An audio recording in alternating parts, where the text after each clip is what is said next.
정부가 내년부터 전국 의과대학의 입학 정원을 2,000명 늘리는 방안을 확정해서 발표했습니다. 증원의 쐐기를 박은 셈인데요.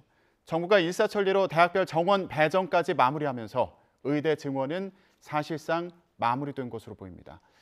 의사단체와 교수들은 이번 안을 받아들일 수 없다면서 강하게 반발하고 있습니다. 의정사의 평행선을 계속 달리는 상황인데요. 방재승 전국 의대교수 비상대책위원장 직접 스튜디오에 모셨습니다. 안녕하십니까? 안녕하세요. 네. 자, 정부가 어제 입학 정원 배분까지 발표를 했습니다. 예, 이 상황 어떻게 보셨습니까? 매우 침통한 상황입니다. 저희가 그렇게 정부에게 저희 입장을, 의료계 입장을 중재자 입장에서 부탁을 드렸는데 정부는 결국 저희 중재자들의 의견을 듣지 않고 2,000명 정원을 어제 발표하였습니다. 국가의 정책, 의료 미래 정책을 결정하는 것을 이렇게 단기간에 5일 만에 3번의 회의에서 발표하는 것은 정말 이해할 수 없다고 봅니다. 교수님들 같은 경우에는 의대 증원 자체에 반대하는 입장이신가요? 그거 먼저 정리를 좀 하고 진행을 해보죠. 네, 아닙니다. 저희 교수들은 의대 증원 자체의 반대가 아니고 객관적인 검증을 통해서 받아들일 수 있는 수치가 나오면 그거는 의대 증원을 해야 되는 수치로 나오면 해야 된다는 입장입니다. 그런데 정부가 발표하신 그 2,000명 정원은 어떤 의사들도 받아들일 수 없는 객관적인 데이터가 아니라고 보는 겁니다. 네. 그러면 정부가 2,000명 증원안을 내놓고 이걸 이제 의대별로 배분하는 안까지 발표를 하지 않았습니까? 네. 저희가 쐐기를 박았다 이런 표현을 썼는데 네. 그러면 이 배분안에 대해서는 어떻게 보시는지도 좀 말씀을 들어보도록 하겠습니다. 네. 어제 주목받았던 부분 중에 하나가 네. 서울의 경우에는 한 명도 추가되지 않았고요. 네. 경기 인천에 361명이 늘었습니다. 네. 비수도권은 82%인 1,639명이 추가가 된 그런 네. 상황입니다. 네. 이 배분안에 대해서는 어떻게 보셨나요? 얼핏 보면 지방 쪽, 지방의대에 거의 80%를 배정한 것은 정부가 지방의료를 살리려는 좋은 뜻으로 보입니다. 그런데 현실적으로 지방 쪽 의대에서 그만큼의 늘어난 의대생을 교육할 수 있는 여건이 안 된다고 봅니다.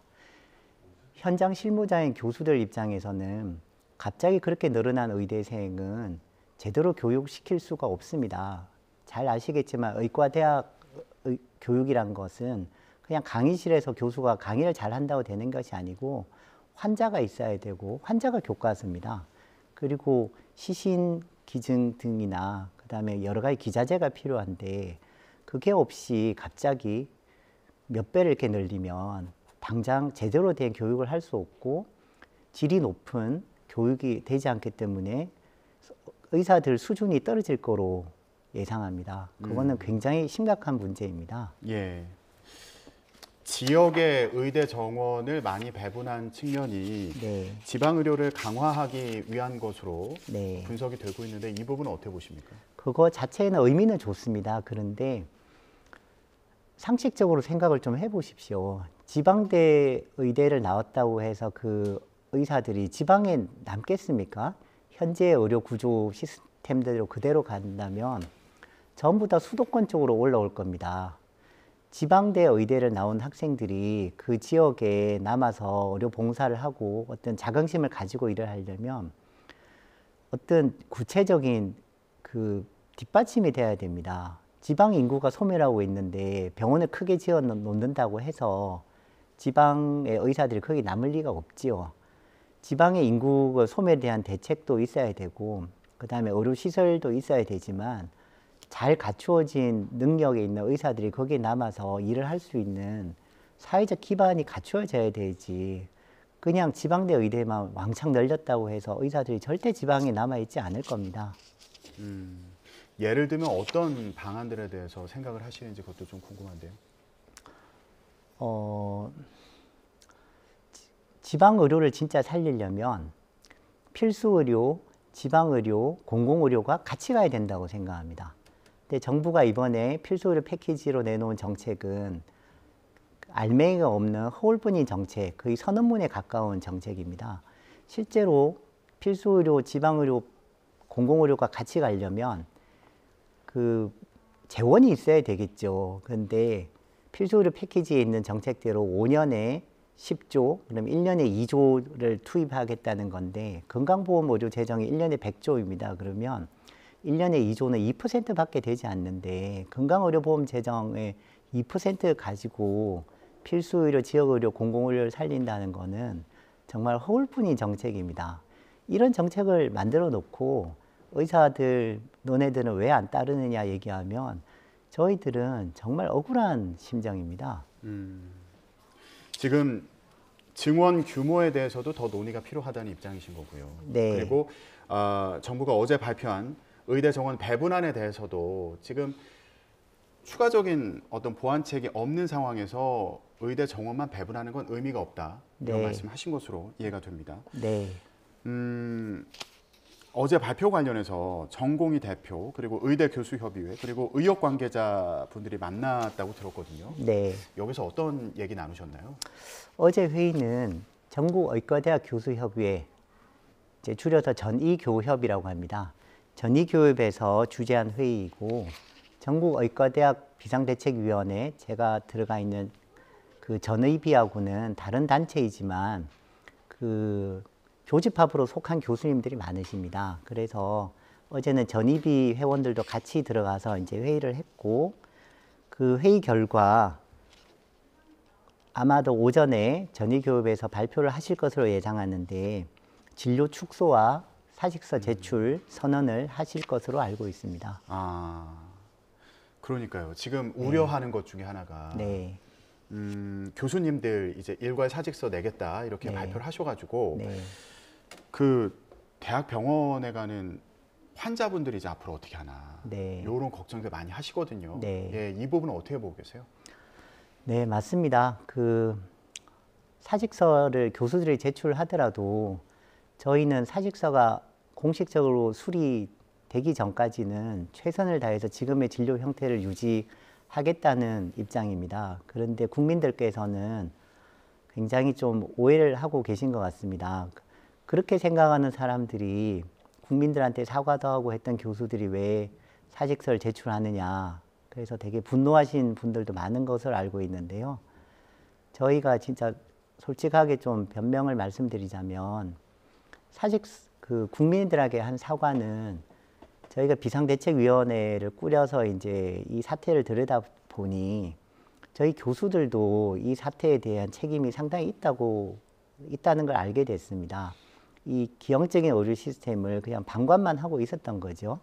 그거에 대한 책임의 입장에서 국민단에 사과를 했고, 그런데 지금의 이 의료 사태를 정부와 의협의 강대강 대치를 풀 수 있는 해법이 없기 때문에 중재자로 나선 교수들이 쓸 수 있는 방법은 자기의 모든 것을 다 던지는 사직서 제출을 통해서 어쨌든 특히 정부 보고 대화하자라고 하는 수단으로 쓴 겁니다.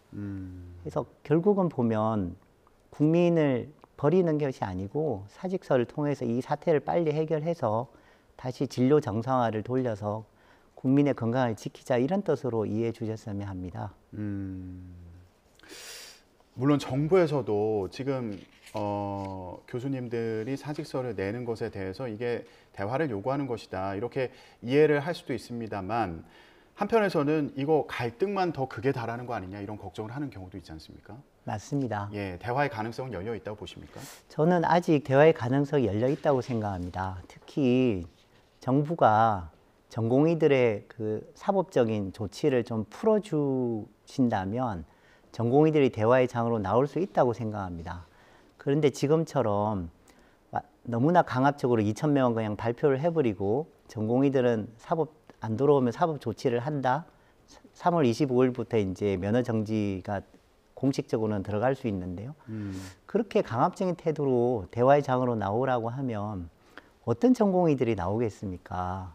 그거는 정부가 먼저 사법적 조치를 풀어줘야 전공의들을 설득해서 대화의 장으로 나올 수 있다고 생각합니다. 제발 정부에게 바랍니다. 예. 대화의 장을 만들어 주십시오. 그것은 정부가 할 수 있습니다. 저희 교수들이 할 수 없습니다.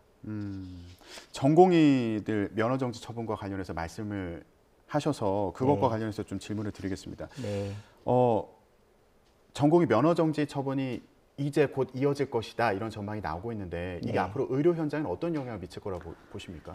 굉장히 큰 영향을 미치겠죠. 실제로 3월 25일부터 면허 정지가 되면 그 전공의들이 3개월을 이제 면허 정지가 되는데 3개월 뒤에 원칙적으로 또 사직이 되지 않기 때문에 병원에 들어와서 근무를 해야 된다는 건데 이것은 전공의 개인별 입장에서 보면 내가 전공의를 하다가 너무 앞이 안 보여서 또는 힘들어서 사직을 하겠다는 건데 사직도 안 되고 3개월 뒤에 또 병원에 들어와서 전공의를 근무하라.